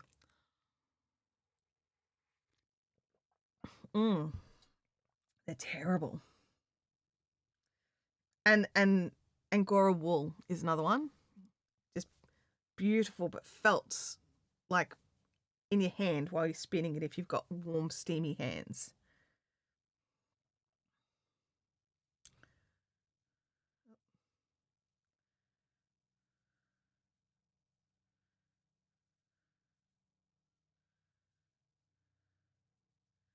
Get out of the way, little yarn.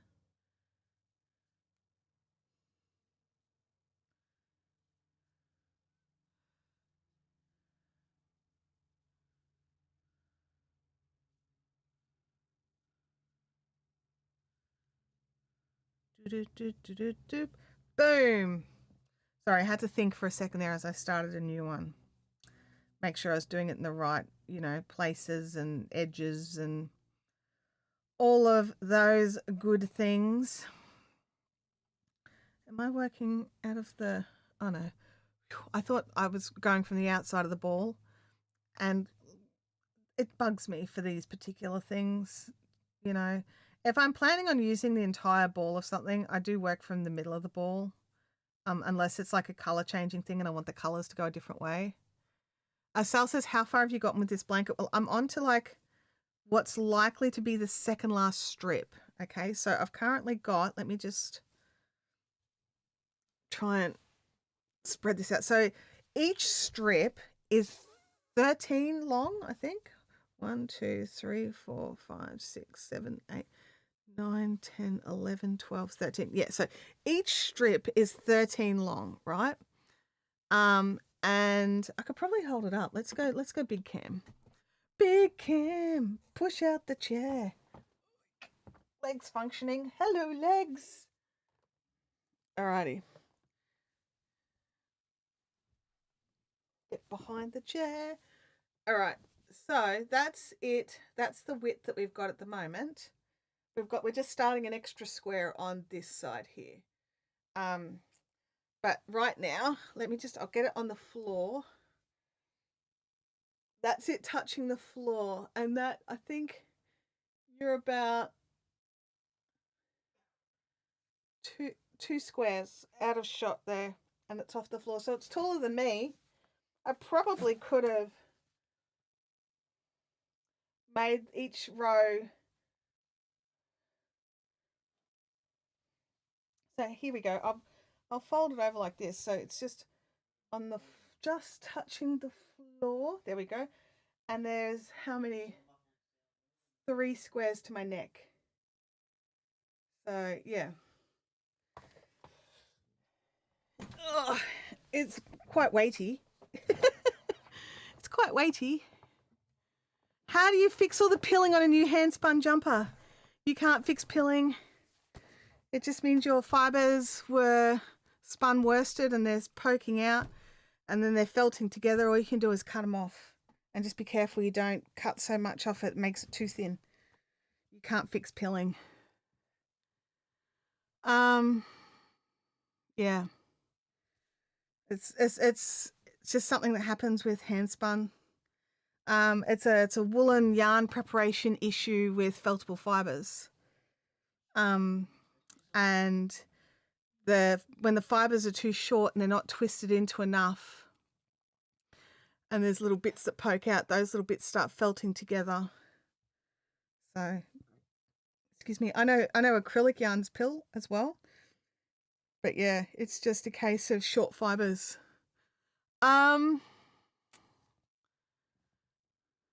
Bianca says, I'm looking forward to our crafty meetup on Saturday, wherever it may take place. Yes, it's a bit like that at the moment.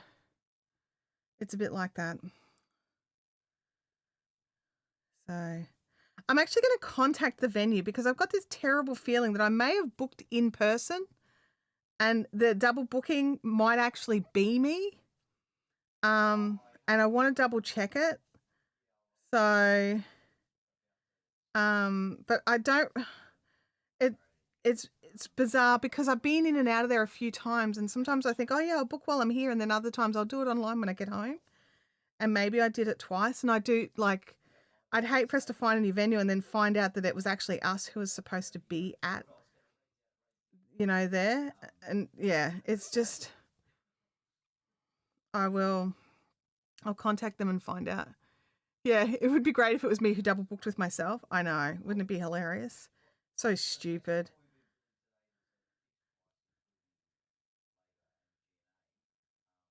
Although my phone number is written on it, so they'd be able to see it's the same phone number.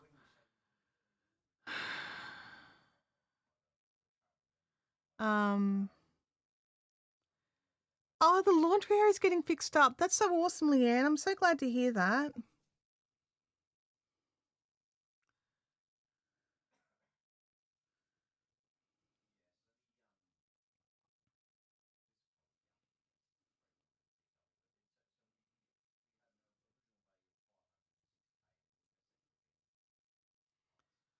Yeah, definitely worth a double check. Oh, for sure. I mean, all they can say is, no, it's definitely not you. And I'll be like, okay, cool. No worries. We'll find somewhere else. But yeah.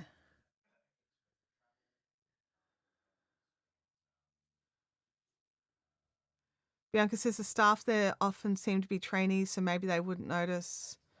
Game Widow says, I can't wait for a retreat. Me either, actually. I'm really, really looking forward to retreat. So those of you that don't know, we run a Fiberific retreat every year. Sells out very quickly. It's a very small venue. But it's coming up in a couple of weeks.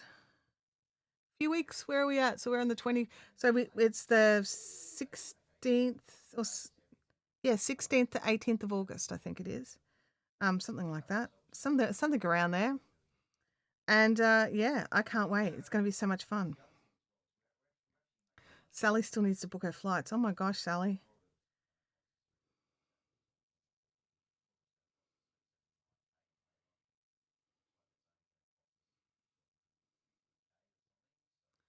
Game Widow says flights booked, car hired, and a new carry-on case sorted. Excellent. Well done.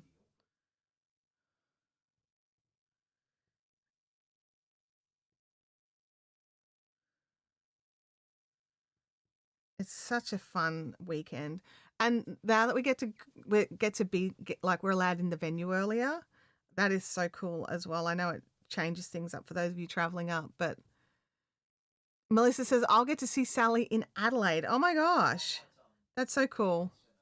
That is so cool.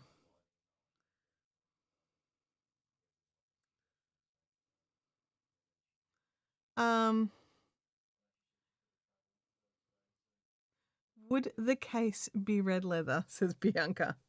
That's so funny. Yeah. Love it's as good.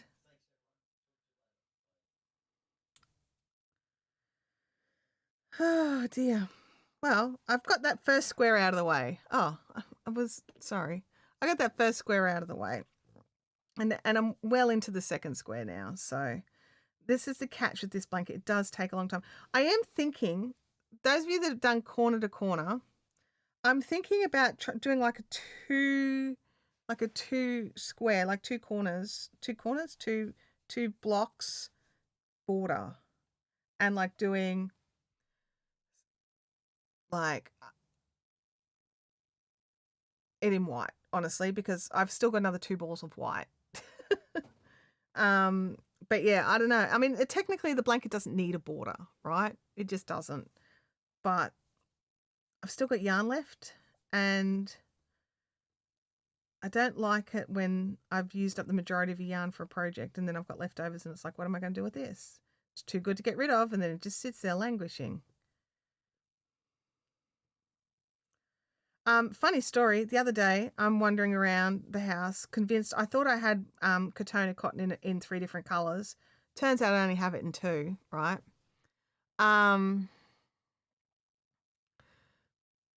And I was like, oh man, I really wanted to make, another one of these pouches with 4-ply cotton, right? But I wanted to try it in 3 colors instead of 2.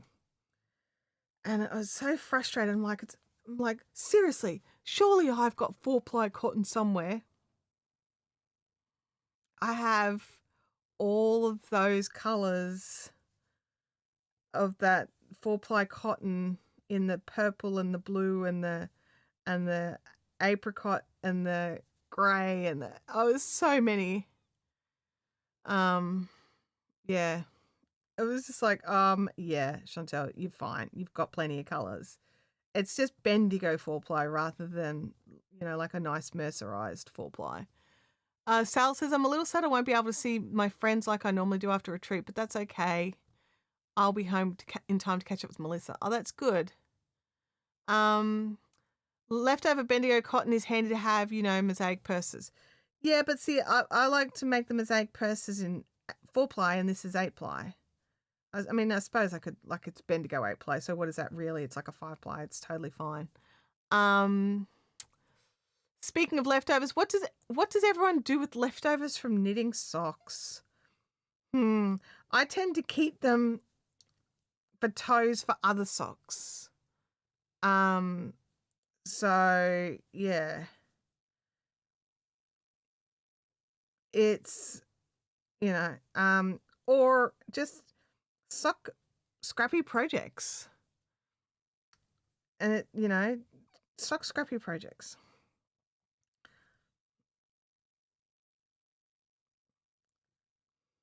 Or like for me, I usually make my socks short because I've got weird legs, so I make them up like little crew neck socks, right? So I normally have about 25 grams left over of, like, I'll make a pair of socks in 75 grams of yarn. So I just add them to my minis. So I've got more minis for things. Yeah. But there's options. It's good for color work. Just need a little bit here and there. I've been wanting to do the sea glass t-shirt, which uses scraps of 4-ply. There you go.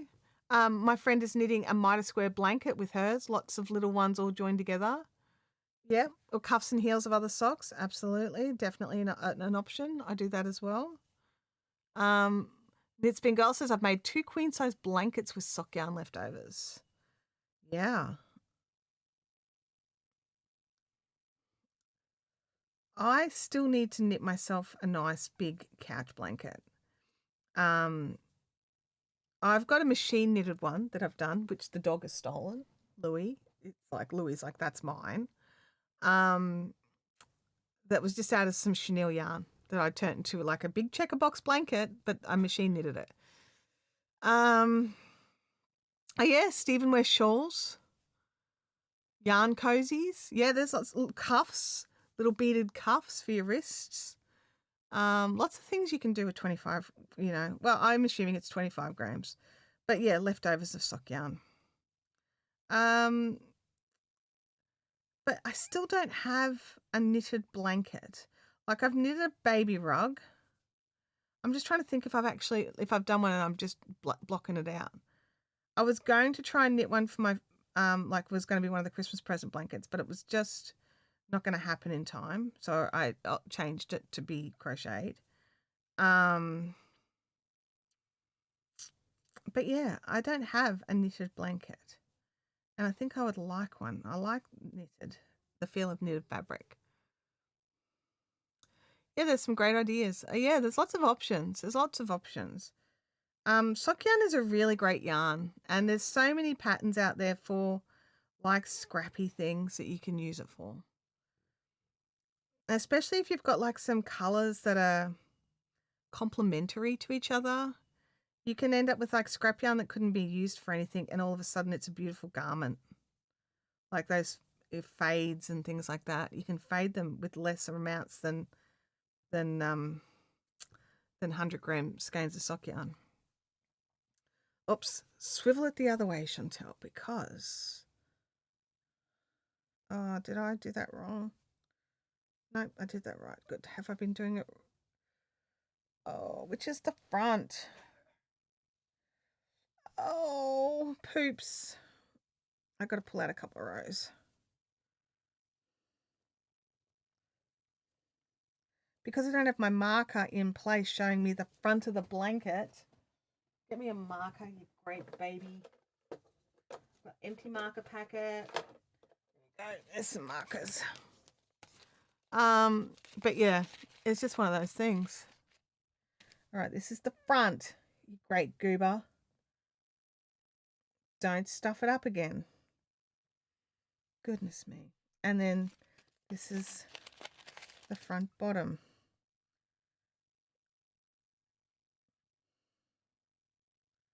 This is why I have to have the markers, because I can't just remember. Like, oh yeah, don't put that on that side. That's wrong, you goober. I am a goober. Let me fix this. There we go. Lots of great advents for out there for 20 grams. Yeah. You should pin your sheep to represent the front. Pin the sheep. I don't understand. Pin your sheep. When I have leftover yarn and it's too much to really make something but too much to just throw away, I start tying them together as scrap of the same and just make a continuous swatch for fun. Okay. Now, this is the back. It has no stitch markers. Do the thing so that we have it all nice and neat on the front. And look, I know most people don't care, right? But I don't like it when there's big like boop, boop, boop, boop, legs on the stitches when I can have little legs, you know? Oh my gosh. What did I do with them? They're in my handbag somewhere. Which bag did I put them in? I'm such an idiot. You're right. Oh, what did I do with them? They're in a little packet. Which project did I have with me that day? What did I do with that packet? Did I just drop it in my handbag? I'll have to check.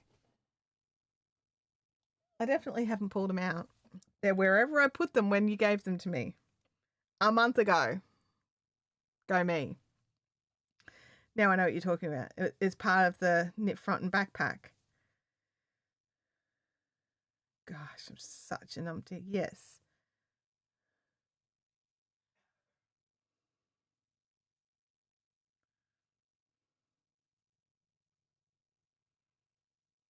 But yeah, what I tend to do before I got that sheep that I didn't know about, is I put stitch markers in to remind me which is the front and which is the back, and I move them up from square to square to square. Because I forget every time. I can't seem to just look at it and go, oh yes, that's the back, you great galoot.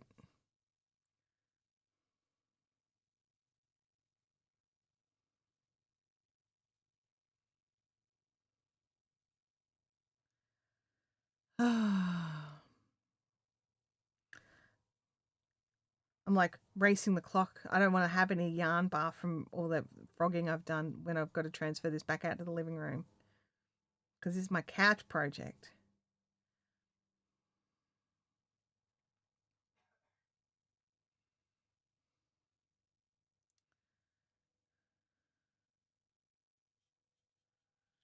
Oh, you got your little label caught.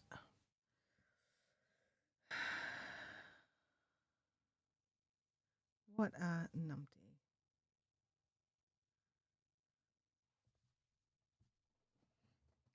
I reckon I should be able to scoop up the rest of this yarn buff in this row. I reckon. I hope.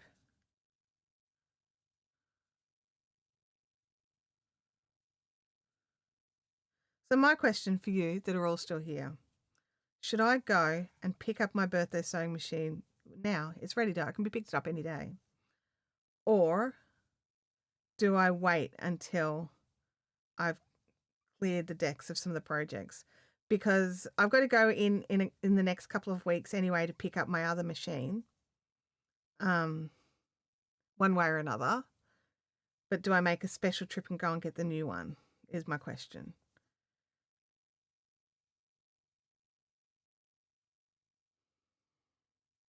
Clear the deck first, Bianca says. Sal says do it. And then get both together. Yeah, well, that's the thing. You pick up both. And then I don't have to go back again. But in saying that, they're only 10 minutes up the road. They're not far. That's the other thing. They're so close. And I can buy bits and bobs from them as well, not just sewing machines. And I didn't even know that they were there. Susanna, it's great to see you. Jancy says go. Go and get it. Is that what you're saying? Go and pick it up?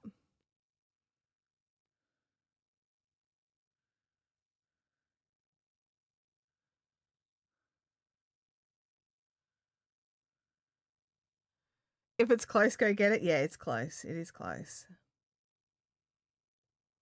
It is quite literally only me stopping me from going and getting it. It's not like I have to trek halfway across the town to go and get it. No, I don't at all. That was one of the big advantages as well, was like finding a company that not only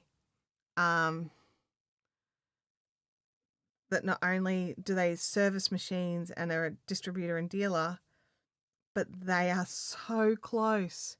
Because for Janome, my closest ones of those stores is either like half an hour away or, well, more like 45 minutes away, and an hour and 20 minutes away. Yeah, Chintamani. I don't think I could wait, to be honest. I'm trying really hard and I'm trying really good to be good. Maybe I'll think about it. Maybe that can be something I do early next week. Just be like, I'll just give myself the end of this week and the weekend to get as much of this other stuff sorted and done. So I've got a table to put it on. Bianca says, clear the deck and reward yourself by going and getting. I think that's what I'm going to do, honestly. I need to clear this table. Otherwise, I've got nowhere to put it. I just bought myself a little Brother A150. I already own a Janome Memory Craft 6500, which is in being repaired. But I want something smaller that I can take away on retreats and stuff. And if I just want to just pick some pants or, or even make some clothes or something, I don't have to pull out the full-on quilting machine for it. Oh, you got a Janome as well? Which one did you get? I was torn. I was really torn. What am I planning to sew? I make bags. I like making bags. Bags are fun. And I want to make some more garments for myself. I used to make clothes for Abby a lot when she was younger. But I don't now because she's older and she, hates anything handmade. But basically all the little dresses she lived in, I made all those. And yeah, just lots of like things like that. Oh, and I need to make some curtains. That's the other thing.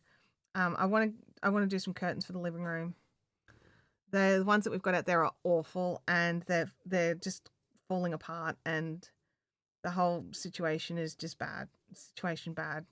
So I want to replace the curtains as well. And I looked at just buying curtains, but the curtains are just so expensive, and they're the same as what I've got, and they're awful. You cannot put them in the washing machine. You can't wash them.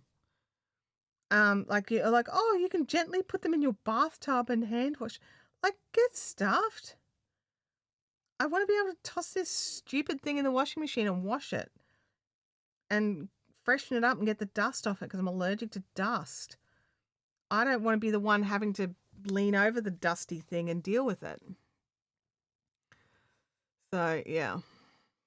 So I'd like to make some curtains that I can wash in the machine.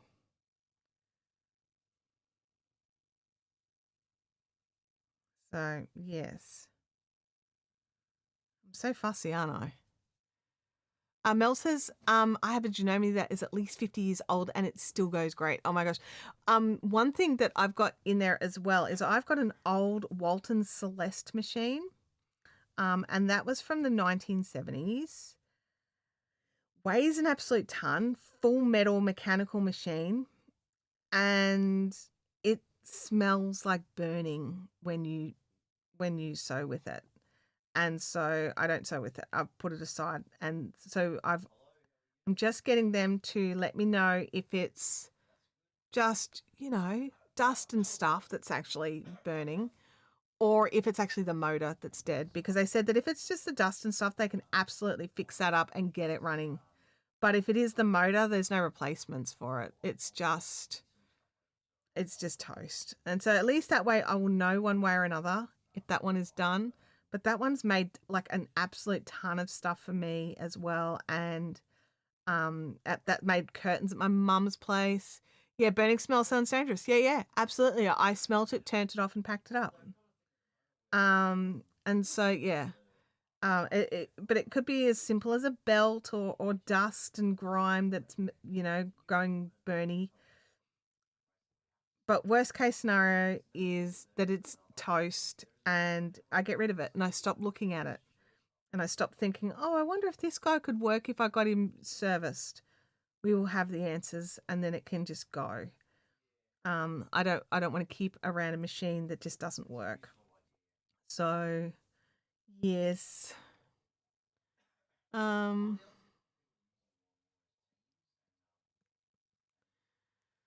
Yeah, so that's what I'm planning on doing. A little while ago, and by a little while ago, it's probably 2 years ago or longer. Who knows? I don't even know. I can't keep track of time. Um, I bought everything that I need to sew a dress, and it's a beautiful wraparound dress, and it's stretch fabric, and I'm not a big stretch. I've never sewn with stretch fabric. And so the lady at the store, we were chatting about it because she wanted to know, just she doesn't want to sell you a machine that's not going to do what you want it to do. And we're talking about some of the things that I want to make. And she was just like, all right, well, when you want to make that dress, you just come back in with some scrap and we'll get you confident to work with stretch fabrics. And then you can go home and you can make your stretch dress. So I like having that backup as well from like a local company. So yeah. I need a drink, and there's something dusty that's in my nose. I think it's from the blanket. That's the other thing. This blanket needs to get done so I can wash it because it is dusty and it gets me. I'd take antihistamines before I started working on this.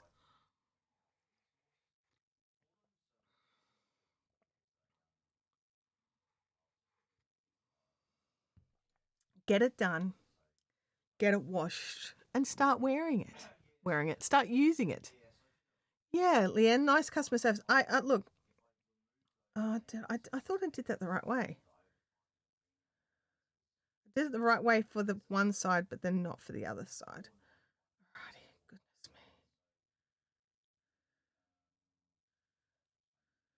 Get out of the way. Thread.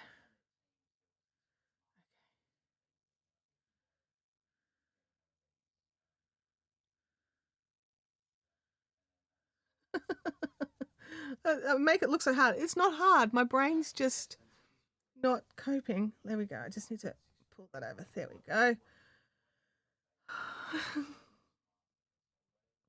It was not a difficult thing to do. but for some reason it was difficult to do. Yeah, look, customer service I think is paramount. And I'm a confident yarn crafter. I am not a confident sewer. I am not a confident sewer. Game Winner says, I researched my machine before seeing it in the store. I walked in, told the sales lady I'd want some extra bobbins, and I was back in my car 15 minutes later. No, I went in there to drop off my machines because I was thinking I was going to pick up another Janome so that all my feet and bobbins were usable from one machine to the next. And I was all ready to buy a Janome. And then after having a great chat with her and looking over the machine, and then I came home and I did some research comparing the two models that I was looking at. And I just thought, you know what? I'm just going to get this one. It will, like, yes, I'm going to have brother accessories and Janome accessories, but I really liked what this one was. So, my mum took a knitwit class learning how to sew knit fabrics. She took great delight in telling everyone she was now a certified knitwit. Oh my gosh, that's hilarious. Yeah, no, because like Game Widows, you're a confident sewer. I'm not a confident sewer. I needed to talk to a person and get advice about, like, will this machine sew multi-layers of fabric and then over their seams of double that to make bags and things. So, and she was like, yes, absolutely it will. And like, it's got a couple of things that like my quilting machine just doesn't have, like the free arm. Like, seriously, a free arm, if you're doing any kind of clothing adjustments, like taking up pants, like I have to take up every pair of pants I own, right? Because I am apparently 160 centimeters. I thought I was 163 centimeters. And then I had my height measured the other day for something, and I am not. I'm 160 centimeters. And plus size women are apparently 17 feet tall. And so I have to basically cut half of the legs off pants. So, yeah. If I want my pants to fit, I either buy 3/4 length pants, which fit perfectly to my ankles. If they do a short leg, like, you know how some companies will do like long legs and short legs and things like that, the short leg fits great, right?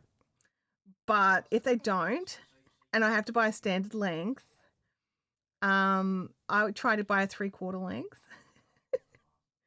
Otherwise, I have to take fabric off every time. Yeah, Game Widow says, given I make bags, that was a big reason for my machine. Francis says, as you get older, you shrink.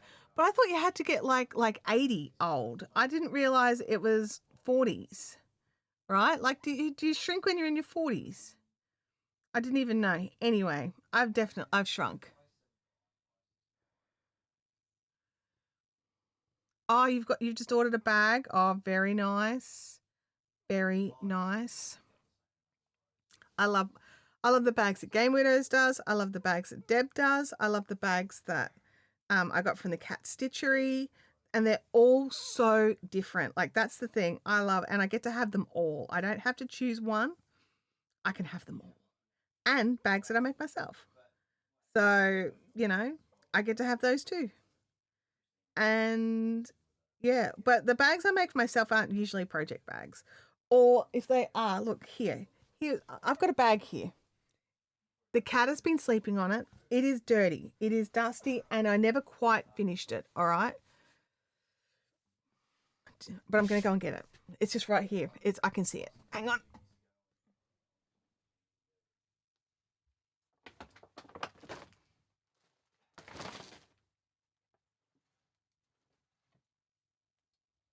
Now, the cat has been sleeping on it, and I didn't realize until he'd been sleeping on it a lot.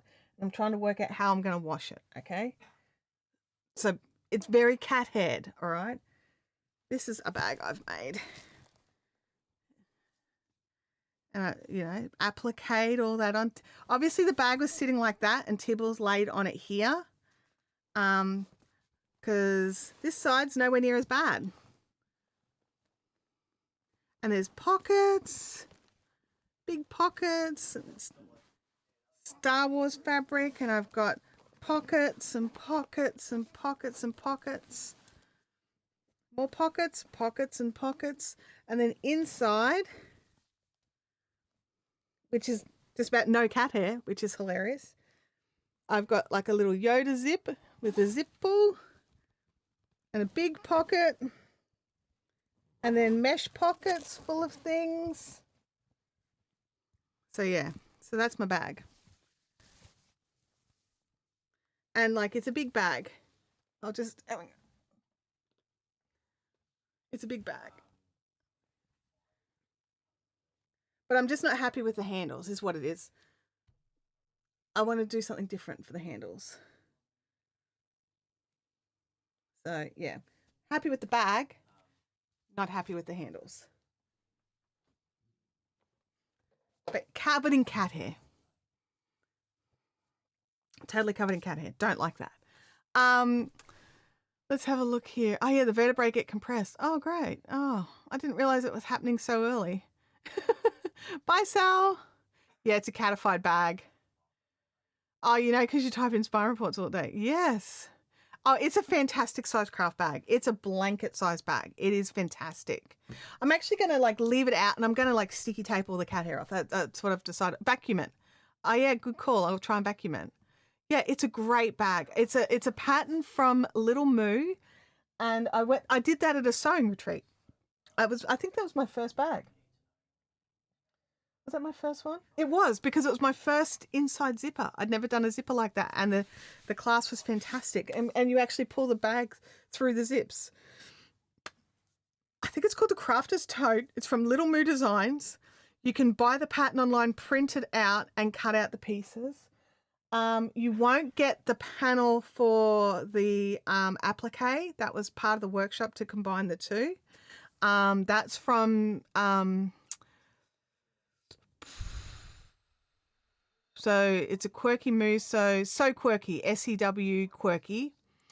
She does the appliques, and they do like a combined retreat. So it's a so quirky, it's a Quirky Moo Designs retreat.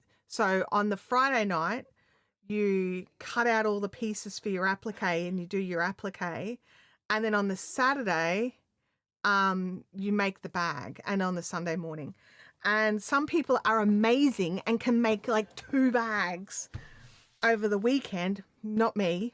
Barely finished that one. And I'm like there doing the zipper at like 1:30, and we got to leave by 2. But yeah, so it's a fantastic pattern. It's so good. And I want to make another one. That's what it is. I want to definitely make another one of those with better handles. And Deb has shown me a cool way to do the handles. So I'm going to do the handles the Deb way instead of the way I did them, because I don't like the way I did them. I don't know why I did them that way. I think I was trying to be a bit clever and put a bit of lining on the back of the vinyl, and I should have done it all the way for the whole length of the handle, not just the half that you could see. Yeah. Yeah, because they actually feel a bit flimsy. That is the pattern I used for Kelly's bag. Yeah, I love it. Yours is stunning. Yeah, they're gorgeous bags, and they're such a good size. And Deb's ones that she makes are stunning.